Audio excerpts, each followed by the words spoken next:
and welcome to the Veronica Harris Show. I am your host, Veronica Lynn Harris, here with my co-host. Gregory L. Harris, co-piloting today. You co-piloting today? Mm-hmm. Okay, that's your job today? Yeah. All right. And here with our guest, Mr. Brandy Sims. Hi, I'm glad to be here. Okay, and just want to give you a little bit of information, background story about our guest.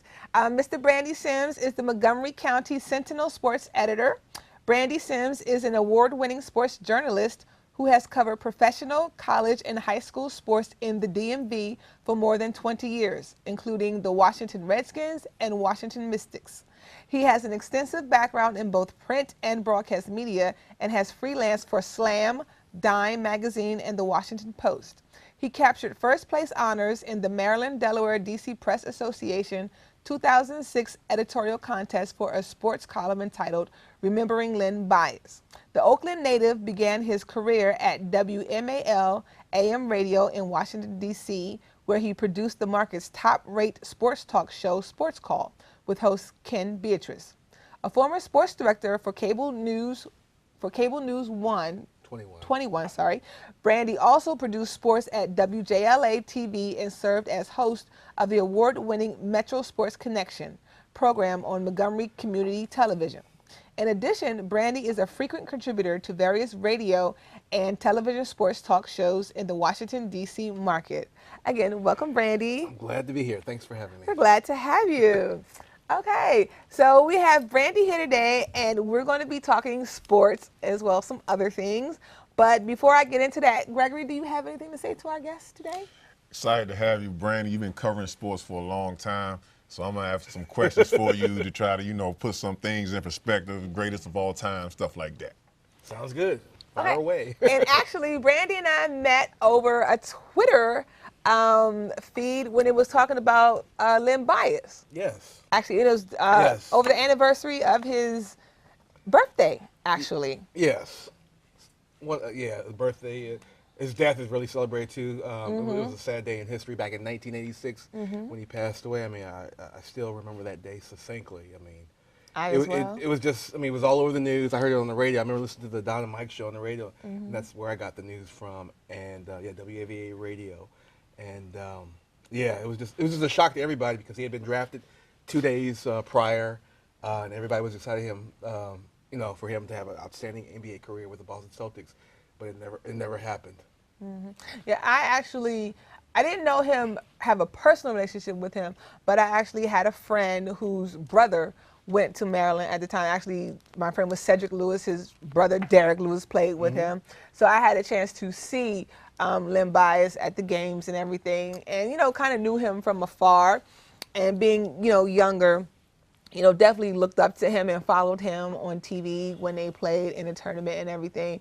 So to hear, actually, it was one of those things where, do you know where you were when it happened? And I did. Right. So kind of thing. So, and like I said, we bonded actually how we met, and then we've kind of had that, correspondence ever since then. So that's how we met, and I'm glad to have you here. I'm glad to be here. So let's get into the nitty gritty, as they say. Yes, because everybody. We follow each other on Facebook too, and every time I turn around, everybody.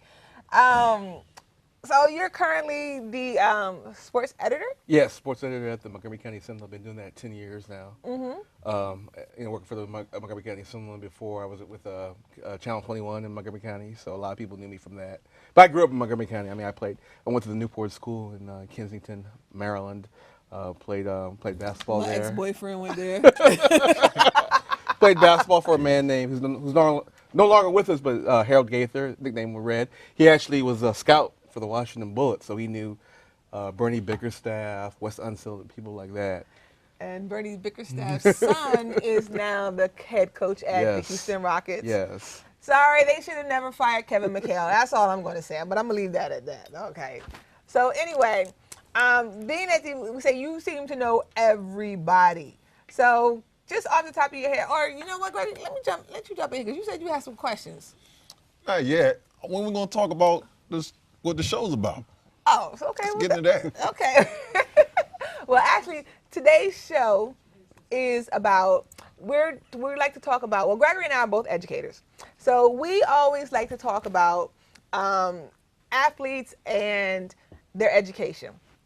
And as you know, the NCAA is really cracking down on graduation rates amongst the revenue sports, and particularly amongst males, African Americans. So we like to talk about actually the myth of the dumb jock. And while that seems to be what some people would think is the rule, we said that it is not actually the rule, but it is the exception. Yeah. Because you can't be dumb and be a jock. Like, you really have to be smart. And according to Gardner, Dr. Gardner, there are multiple intelligences. You know, you can have spatial intelligence, kinesthetic intelligence, visual, audio-visual, linguistic, things of that nature. But I didn't play football, obviously. I did play basketball, and I've coached basketball. And just to be aware of your job, where the other person must be, where they must be positioned, say, like, for instance, you have you have your 4, your 5, you have your wingman.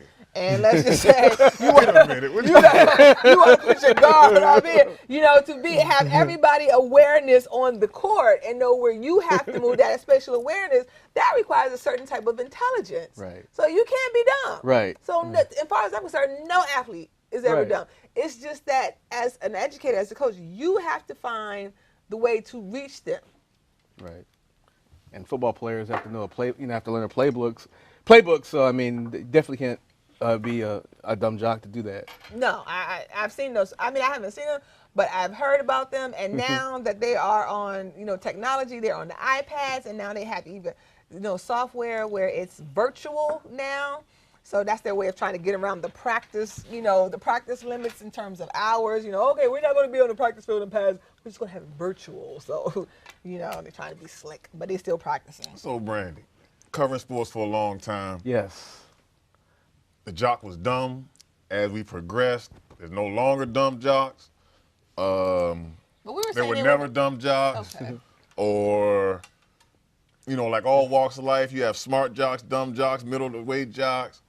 How do you see it? It's just a myth in society. I mean, you see these stories. I like to highlight when I write stories about kids doing positive things, our student athletes doing positive things.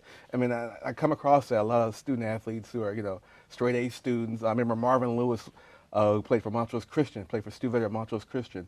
He was a 4.0 student, had a 4.0 grade point average, went on to Georgia Tech, and played in the national championship game. I remember they played UConn that year, and they lost in the national championship game. But he had an outstanding college career at Georgia Tech in the ACC, and now he's an administrator at Georgia. I think he's back. I believe he's back at Georgia Tech now. So, I mean, he's a great example of a player, was an outstanding student in high school, college, and now doing great in his professional career. So I have a theory. Maybe somebody put that myth out there just hating. They saw OJ.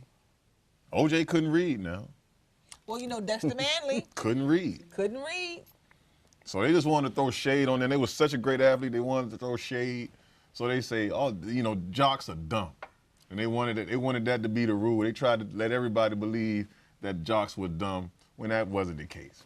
Well, do you think that actually there were some sort of racial overtones to that? Because you think about it, if you look at historically who plays these revenue-producing sports, basketball and football.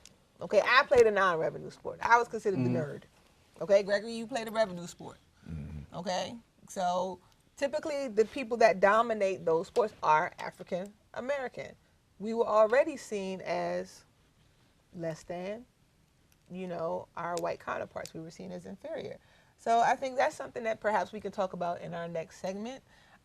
So we should take some time to think about that, get our thoughts together, and we're going to come back and discuss that a little bit further. Did race possibly have anything to do with it? Maybe it didn't. You know what? We'll discuss that later in our next segment. We'll be right back. My name is Kyra Stewart. I'm a board member of the Woodridge Warriors Youth Organization. But more importantly, I'm a parent. Woodridge was established as a community-based organization in 1963. 49 years later, we continue to thrive as a nonprofit, offering mentoring and sports services to Washington area boys and girls aged 5 to 15. Our kids have year-round sports options, including playing football, basketball, baseball, and cheering. Woodridge has a committed group of experienced coaches and dedicated volunteers, working to make every child better. We welcome players at all levels with a focused approach that moves young athletes from beginner to experienced and finally advanced. We've seen our players go on to play in college and professionally, but more importantly, they go on to become successful men and women. The Woodridge community is dedicated to positive youth development. Come and play with us. They said I have troll teeth. That my voice sounded like a possessed baby doll. That no one would ever love someone as stupid as me. That I was fat, ugly. Disgusting. The effect of bullying is potent. We will no longer be the silent majority. Now, when you see online bullying, there's something you can do about it. We're gonna take action with the I. I am a witness. I am a witness. I am a witness. I am a witness. I am a witness, and so are you.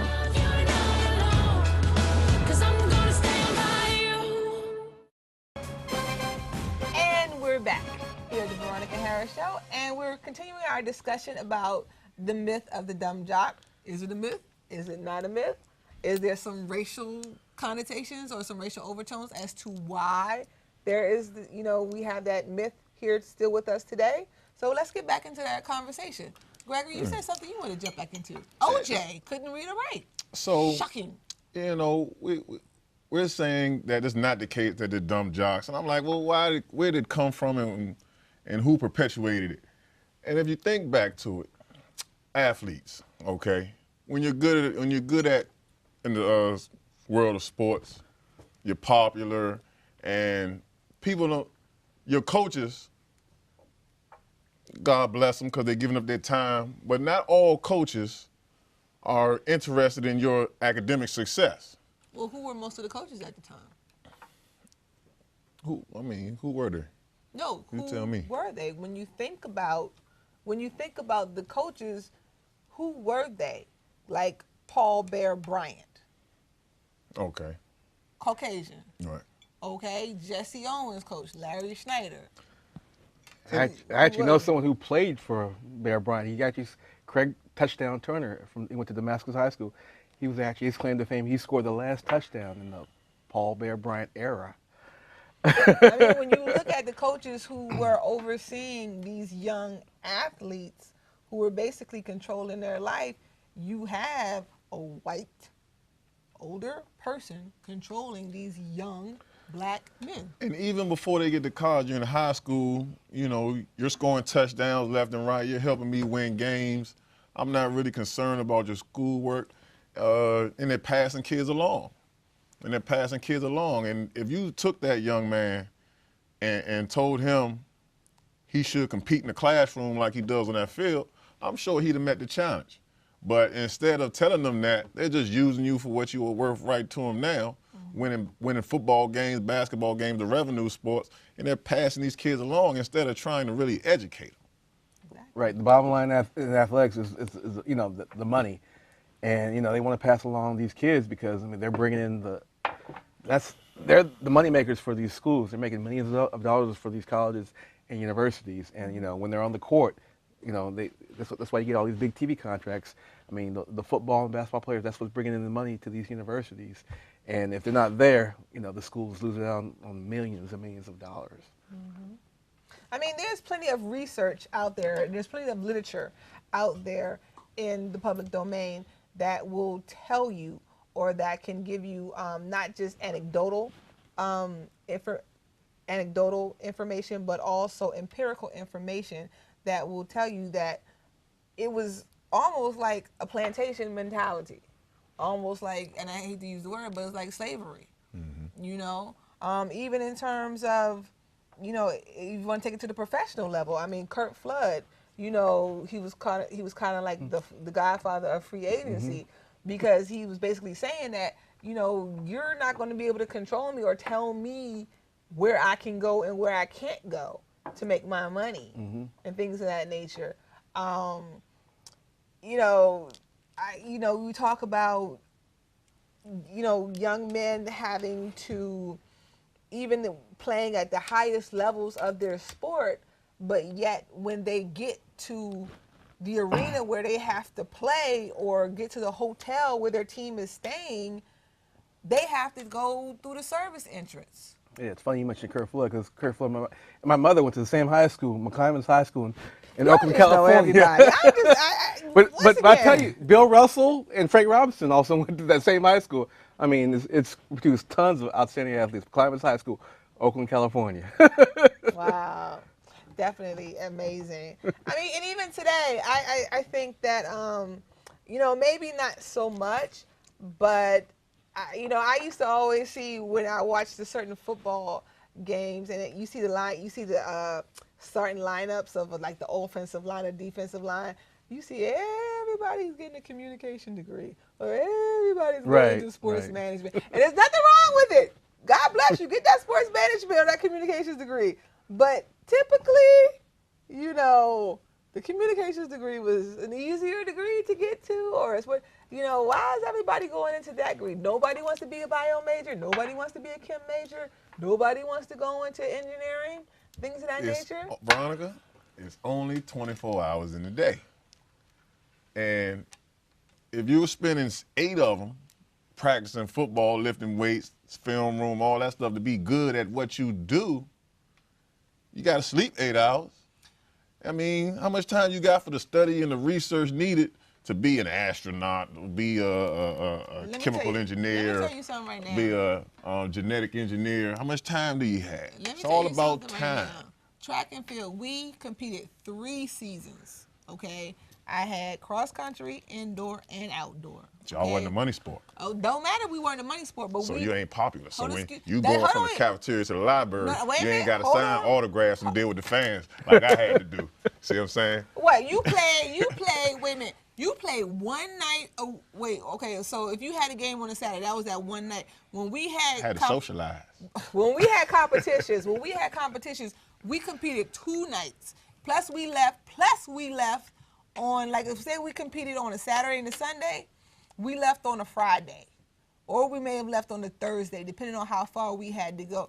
Now, mind you, I had a double major. Okay, all my classes were required. Okay, now let's think about something else. I practiced twice a day, once mandatory and then once again on my own. Plus I did weight room, and I took 18 credits.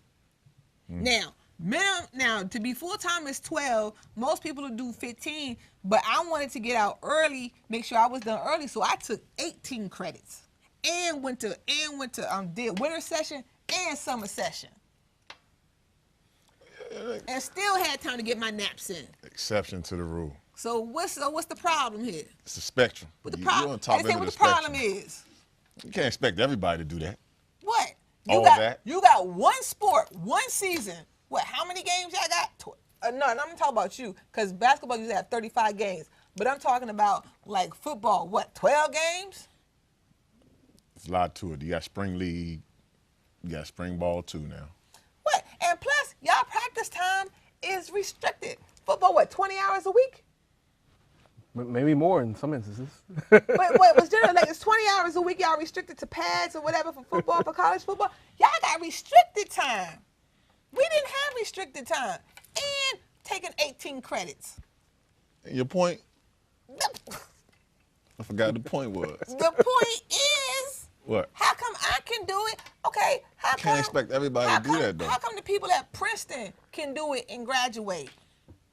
Tell me how come this? How come the Princeton girls basketball team don't seem to have a problem with doing it? How come the UConn girls, ranked #1 all year, don't seem to have a problem with their graduation rate? But yet the UConn boys team had to go on probation because they had a horrible. They couldn't make AYP.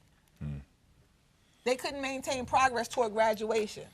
So like we said, there's no such thing as a dumb job. It's proven that it can be done. It's all about where you put your focus and emphasis. So clearly, teams aren't putting their focus on it. Yeah. And now it's time for a break. Morning, Gary. We are GetSchooled.com. You want a college education, don't you? You know you do. That's why we're here. We're free and here to guide you through every step of the way, starting with attendance. Gary, financial aid forms.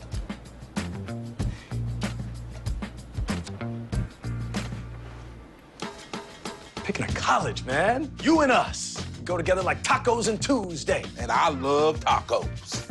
Go to getschool.com. We taught him how to hit a baseball,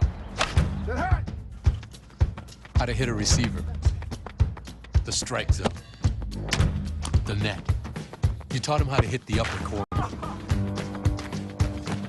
You even taught him how to hit the open man. But how much time have you spent teaching him what not to hit?